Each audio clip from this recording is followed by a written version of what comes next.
Ya baik anak-anak, di sini Ibu akan memberikan panduan atau tutorial bagaimana cara menggunakan, virtual lab dari Kemendikbud. Jadi langsung saja Ibu akan share screen. Ya di sini Ibu akan share screen, laman Google.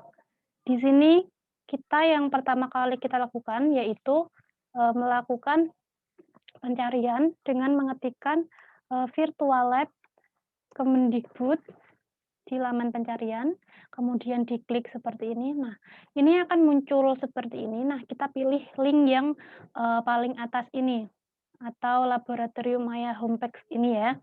Karena Ibu sudah pernah membuka web ini, jadi di sini sudah ada, menu untuk uji kandungan protein. Anak-anak tidak perlu khawatir karena Ibu sudah memberikan link di dalam LKPD yang bisa anak-anak klik secara otomatis. Jadi nanti langsung akan menuju ke menu uji kandungan proteinnya. Jadi tidak perlu khawatir ya. Di sini Ibu klik uji kandungan protein. Nah, tampilannya nanti akan seperti ini anak-anak. Bentar Ibu pindahkan kameranya terlebih dahulu. Nah, di sini sudah masuk ke halaman untuk uji kandungan protein dalam makanan. Di sini sudah tersedia ada 3 tabung reaksi, di mana per tabung reaksi ini ada makanan yang akan diuji, namun bahannya masih sama ya, yaitu ada telur untuk tabung 1, tabung 2, dan tabung juga untuk tabung 2 dan tabung 3 maksud Ibu, juga seperti itu. Nah, bagaimana untuk mengubah bahan makanan yang akan diuji agar, kita dapat mengetahui keberagaman hasil, seperti itu ya. Nah, di sini di bagian sebelah kanan, di bawah tulisan tabung reaksi ini nanti kan ada kotak. Nah, untuk tabung pertama ini diklik sampai berwarna hijau anak-anak. Nah, kemudian untuk tulisan yang ada pemberitahuan bahan makanan ini, kemudian diklik, nanti akan muncul variasi bahan makanan yang dapat kita uji. Nah, untuk tabung pertama, Ibu akan tetap menggunakan telur, jadi tidak perlu diganti ya. Nah, untuk tabung kedua, ini nanti caranya sama, diklik dahulu hingga berwarna hijau. Nanti untuk di bahan makanan diklik lagi. Nah, di sini Ibu akan menggunakan daging sapi untuk diuji. Nah, kemudian untuk tabung tiganya, caranya juga sama seperti tabung 1 dan tabung 2. Di sini Ibu akan, menggunakan jagung untuk diuji. Nah, di sini kan sudah terjadi perubahan antara tabung 1, tabung 2, dan tabung 3. Tabung 1 ini untuk menguji telur, tabung 2 untuk menguji daging sapi, dan tabung 3 ini untuk menguji jagung.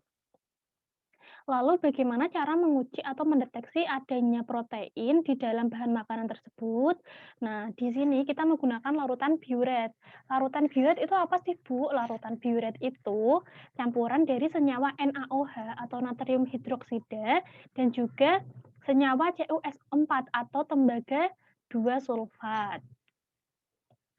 Nah, di sini kita akan menambahkan Eee, senyawa NaOH dan juga CuSO4 pada masing-masing tabung reaksi. Kita menggunakan 3 tetes untuk masing-masing tabung reaksi.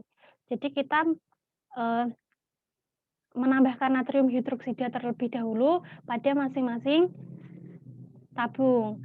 Nah, ini bagaimana untuk menambahkannya, anak-anak tinggal pencet di bagian ini, pipetnya, jadi tinggal diklik.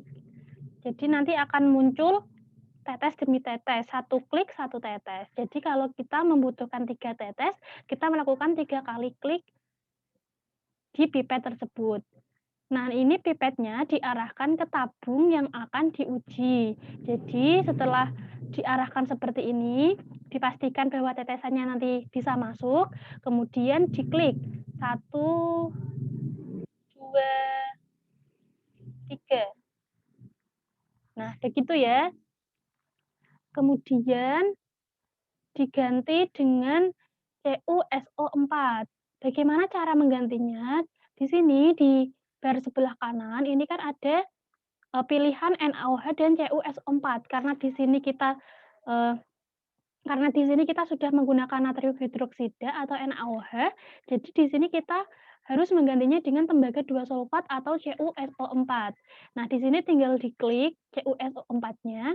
Nah, di sini sudah berubah untuk pipetnya, untuk isi pipetnya, sudah ada tulisan tembaga 2 sulfat. Ini caranya juga sama, yaitu dengan mengklik atau memencet pipet tersebut. Karena kita membutuhkan 3 tetes CuSO4, kita klik sampai 3 kali. 1, 2, 3. Nah, kan sudah. Jadi selanjutnya kita harus mengaduk tabung reaksi yang sudah kita beri larutan biuret. Caranya bagaimana? Caranya yaitu kita ke bar sebelah kanan lagi, ke tab yang nomor 1 atau tabung nomor 1, diklik hingga berwarna hijau, kemudian di sini ada pilihan aduk ini diklik. Nah, dia akan teraduk secara otomatis, seperti itu ya. Nah, kemudian untuk tabung yang kedua, ini caranya juga sama dengan tabung yang pertama, pipetnya kita geser ke arah tabung yang kedua. Nah, di sini kita juga membutuhkan 3 tetes CuSO4 dan NaOH. Nah, caranya sama, kita klik 1, 2, 3. Nah, kemudian untuk larutan NaOH-nya kita klik di sini, sudah berganti, kita juga menambahkan 3 kali natrium hidroksida atau 3 tetes maksud Ibu. Jadi di sini kita klik 3 kali, 1, 2, 3. Nah, setelah ditambahkan larutan biuret, kita harus mengaduknya agar terjadi reaksi. Caranya sama, untuk tab nomor atau tabung nomor 2 ini diklik hingga berwarna hijau, kemudian ada pilihan aduk ini diklik. Seperti itu ya.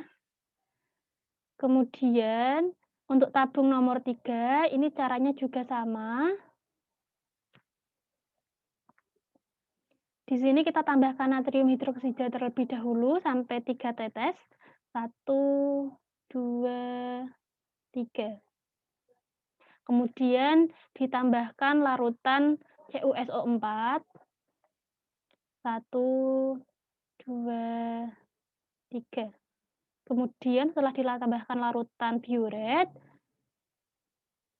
tabung nomor 3 ini di tabnya atau di barnya ini diklik hingga berwarna hijau, kemudian klik pilihan aduk. Nah, sudah semua ya.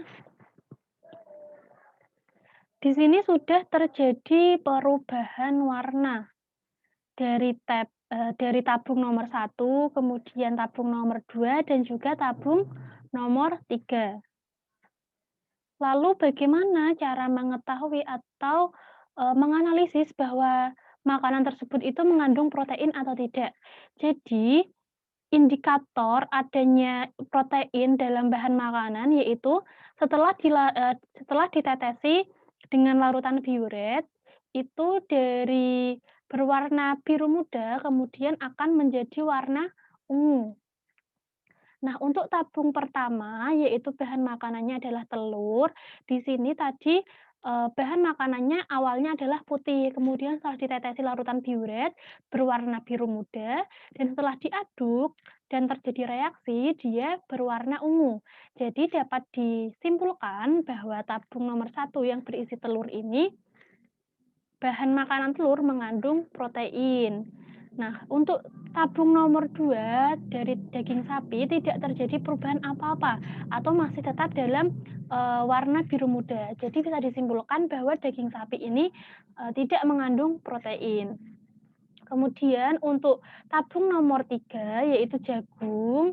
Nah, jagung ini berwarna ungu muda, jadi dapat disimpulkan bahwa jagung mengandung protein, tapi tidak sebanyak telur karena telur ini warna ungunya lebih pekat dibanding jagung yang warna ungunya lebih muda, seperti itu ya. Nah, mengapa larutan biuret ini bisa mengubah atau mendeteksi bahwa makanan mengandung protein atau tidak, karena ada ikatan protein dengan biuret yang menghasilkan dasar reaksi, yaitu reaksinya kompleks, di mana koordinasi antara Cu2+ dengan gugus hidroksil dan NH ikatan peptida dalam larutan alkalis. Jadi di sini bisa terjadi perubahan warna untuk mendeteksi apakah bahan makanan yang kita uji itu mengandung protein atau tidak, seperti itu ya. Nah, demikian anak-anak untuk praktikum uji kandungan protein menggunakan virtual lab. Nanti anak-anak bisa menggunakannya atau bisa berkreasi dengan menggunakan bahan makanan lain yang ada di pilihan bahan makanan ini, seperti itu ya.